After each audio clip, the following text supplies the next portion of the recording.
Hi friends. I am recording this video today from my couch where I have been sitting and sleeping all day. Today is Thursday, August 24th. You're gonna have to excuse me through this.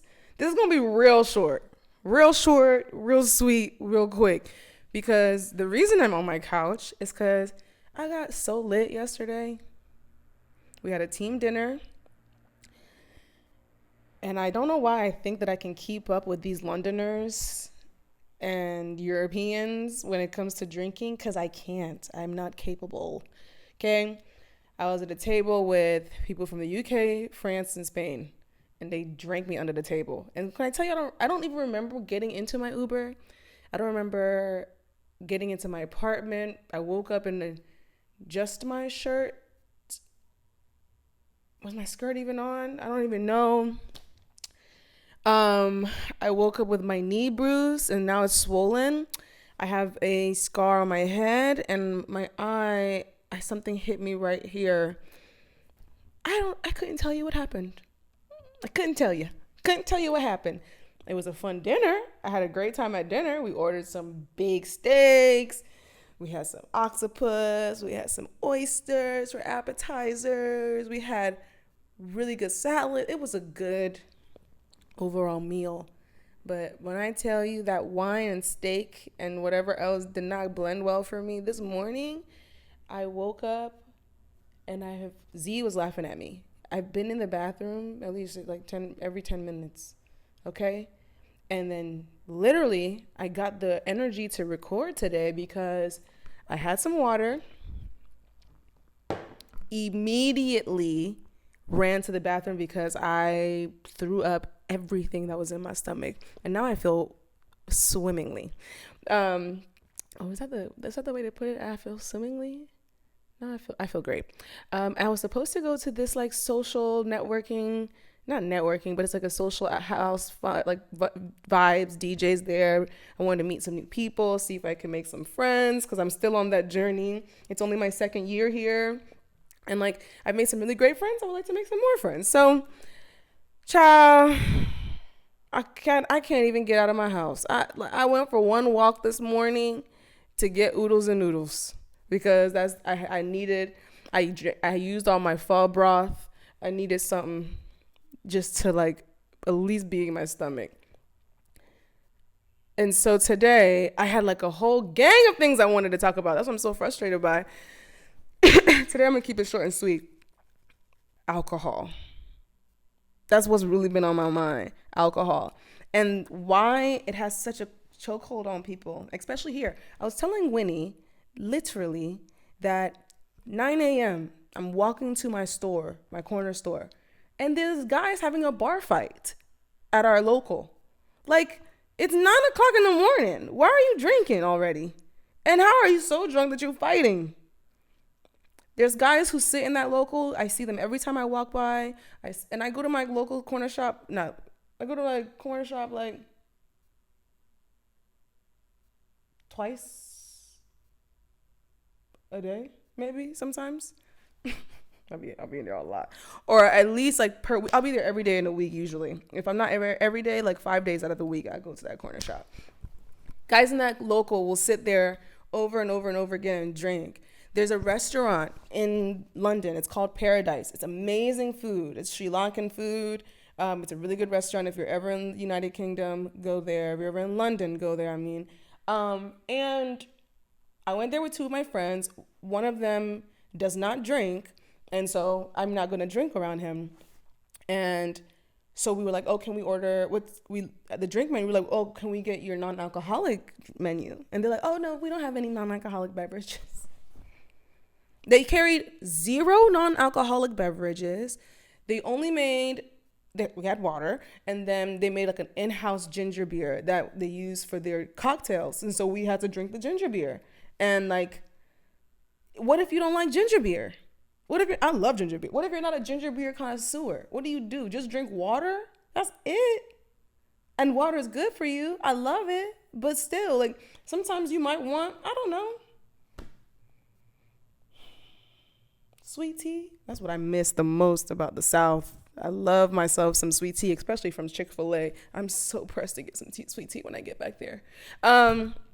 Yeah, zero beverage options. Anywhere else you go, the moment you sit down, the wine list is what's handed to you. The wine and cocktail list is what's handed to you. You have to ask or search for non-alcoholic beverages. You have to plead with people. Can you just give me this for the, like, you can't even decide you don't want to drink around your peers. Like we had we had a really good quarter. We closed a lot of money in business, and so our team was out celebrating. One of my coworkers ordered shots of whiskey, of all things. Like, who does that? Anyways, I was like, and one of my other coworkers, she was like, no, I don't do shots and I don't do whiskey. That's what she said. And it turned into this whole thing of like, what? Why not? Come on, take it. Come on, take the shot. Come on. She's like, no. And he's like, and they're like, oh, you're not gonna take it? She's like, no. And like to the point where one of them was like, oh, well, I mean, I might as well just. I was like, she doesn't want to drink alcohol. She doesn't like it. She's allowed to say that. First of all, no, I'm the youngest person at that table, so I'm 30 something. 31. I'm 31. Everybody else miles ahead of me in age, late 30s, early 40s. Miles ahead of me. Girl, you are staring down 40 yourself. Shut up. And I'm like, you guys are grown adults. Why are we peer pressuring right now? This is weird. It's a peer pressure for alcohol. If we're going to do this at this our big age. It's not even like we turned 18 or 21 for the first time and are trying to pressure our friends to like get drinks because we can't really do this. Been there, done that. We've been there. We've done that. At our big ages, we're peer pressuring a woman to take a shot. That's what we're doing. There's no way. Even whenever I said, oh, I'm not drinking. I think I said that the other day. Somebody asked me if I wanted to go to a bar after work to get some drinks. And I was like, no, I'm not drinking right now, but I can just come there and sit. And they were like, oh, no, that won't be much fun. I was like, yeah, you're right. So no. And literally came back and he was like, are you sure? It's going to be a good time. What if I'm struggling with something, right? What if I am an alcoholic? What if alcohol makes me super sick, which it does. And I think I'm done. Like, I was doing this no drinking thing till I went to Mexico with Z, but I think I'm just done because I feel terrible after drinking. I feel terrible. Why am I doing this to myself? And it doesn't even taste good.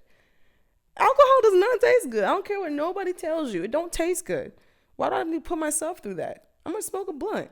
I'd rather smoke a blunt. I'd rather smoke weed at this point than drink. Thank you. Anyways, yeah. What if I just converted to, what if I became to Islam? What if I'm a Muslim now and I don't drink, or a devout one at least, and I don't drink? How do you know that? Like, how do you know what people are dealing? You don't. And so at the end of the day, in these situations and these type of things that not all of us participate in, right? Alcohol, just different vices, even if it's a vice that is like shared, pretty like widespread around everybody, like somebody may not participate, and that is okay. Like this whole badgering people to join in on a vice, badgering people to join in on when they have clearly told you like, this is my line, I don't want to do this. Like, it's odd. And like that, I'm really catching the reason why so many people drink at the levels that they drink is because they don't trust themselves to be fun without alcohol, or trust themselves to be interesting without having alcohol in their system. And it's a shame, really, because most of the time I'm this way whether I'm drunk or sober. Like, okay, I'm just an interesting girly. But still, nonetheless, like, whatever you're doing, whatever you're drinking to cover up, that's on you. But if somebody says, no, I don't want to do this, I don't want to participate, respect that, especially because we're adults now. It's not like we're teenagers or super young adults just breaking into the going out, being able to get drinks, being able to do, it's played out now. Like, And even a lot of young people don't want to drink anymore or don't want to drink at all because they see their parents, who are my age mates now, they see their parents guzzling wine. And I don't know how stressful children are. Just to be honest. I mean, I may understand it when I have kids that at the end of the day, it's like, give me the bottle, please. I don't even need a cup. That may be what it is, but I don't know that. What I do know is it's never that deep. That's what I do know. I do know it's never that deep to pressure somebody so hard. And so and this is not just alcohol, but anything, any of these vices, right? Leave people alone when they tell you what their boundaries are. Because when you express your boundaries, you want people to respect them. And alcohol is a carcinogen. We're ruining our bodies with it. It's high in sugar. It's a carcinogen, and it kills your liver and your kidneys. Why are you pressed so hard to consume it daily? Daily? This has been my first drink. I had a drink with my friend Raph. It wasn't last week, actually. It was the week before last. 2.5 weeks. It's my first drink in 2.5 weeks. And I didn't enjoy that experience one bit. In the moment, it was cute. It was fun. But it was just another drink. The alcohol didn't make the time better for me. The people I was hanging out with were cool. It was a good dinner. Overall, it was vibes. Leave people alone when it comes to these things that a lot of people struggle with, right? And a lot of y'all are alcoholics. And just because you don't drink it in the morning and drink it all throughout the day and need it to survive does not mean you're not an alcoholic. You're an alcoholic because you depend on it for your enjoyment. You can't, if somebody offers it to you, usually you don't say no, and you can't say no, right? You depend on it for courage or something. You're alcohol dependent. Fix that, because it's weird. It's not weird, sorry. But fix it, because it's not good for you. It's not good for your health. And also, please, next time somebody tells you that they're not participating in an activity, like, hey, I'm not drinking, say, okay, cool. Let's see if we can find you a non-alcoholic beverage. You don't need to be in all of people's business trying to pressure them out of the boundaries they're trying to set for themselves. Be a good person in somebody's life. Be an encourager in somebody's life. Be the reason why people reach their goals or are successful. Don't be a hindrance. Don't be a blocker. Please. Grow up. Please. That's it. That's the end of my rant. Thank y'all for watching if you made it this far. My name is Joan. You can call me Joni if you love me. Welcome to the Rants and Raves morning show that I recorded in the evening. Thank you for dealing with my janky setup. And I'll see you tomorrow for our last show of the week. It's Friday tomorrow. Today's Thursday, August 24th. I hope you have a blessed day. I'll talk to you soon.